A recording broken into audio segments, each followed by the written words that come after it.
ചിപ്പിക്കക്കയും കല്ലിന്മേൽക്കായും കടുക്കയുമെല്ലാം ഒന്നു തന്നെ. ഓരോ ദേശത്ത് ഓരോ പേരാണെന്ന് മാത്രം.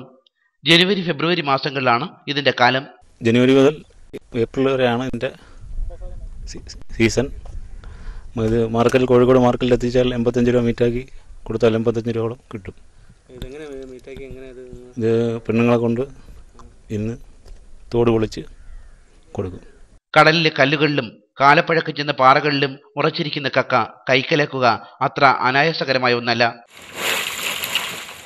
കടലിലിറങ്ങി ഉളി കൊണ്ടോ മറ്റു മൂർച്ചയേറിയ എന്തെങ്കിലും ഉപയോഗിച്ചോ വേണം കക്ക പാറയിൽ നിന്നും വേർപെടുത്താൻ. ചിപ്പിക്കുള്ളിലെ മാംസത്തിന് ഇപ്പോൾ നല്ല വിലയാണ്. സ്വാദിഷ്ടങ്ങളായ വിഭവങ്ങൾ പാചകം ചെയ്യാൻ ഇതുകൊണ്ടാവും. കിലോയ്ക്ക് ഇപ്പോൾ 80-85 രൂപയോളമുണ്ട്. ഇത് നമ്മളെ കടലിൽ നിന്നിരുന്ന സംഭവം ഈ ചിപ്പിക്കക്ക എന്ന് പറയുന്നത് കോഴിക്കോട് മാർക്കറ്റിൽ അത് ചിലവാകുന്നത്. അവിടെ 1 കിലോയ്ക്ക് 85 രൂപ വെച്ച് പോകുന്നുണ്ട്. അവിടെ ഈ സാധനം കൊണ്ട് മീറ്റാക്കി ഹോട്ടലുകളിൽ ഫ്രൈ ചെയ്ത് കൊടുക്കും. പച്ചക്കക്കകളും ചെമപ്പ് കലർന്ന കറുപ്പ് കക്കകളുമുണ്ട്. പച്ചക്കക്കയ്ക്കാണ് കൂടുതൽ ഡിമാൻഡ്. ഇതിന് ഇറച്ചി എന്ന് പറഞ്ഞാൽ നല്ല ഇറച്ചിയാണ്. ഇതിന് ഇറച്ചി പൊടിഞ്ഞു പോകും. ഇറച്ചി മീറ്റാക്കുമ്പം പൊടിഞ്ഞു പോകും. അതുകൊണ്ട് ഇതങ്ങ് ചാക്കൂടം വിടും. ഇത് മീറ്റാക്കി കൊടുക്കുകയും ചെയ്യും. സംസ്ഥാനത്ത് കോഴിക്കോട്ടാണ് കല്ലിന്മേക്കായ്ക്ക് ഏറെ ആവശ്യക്കാരുള്ളത്.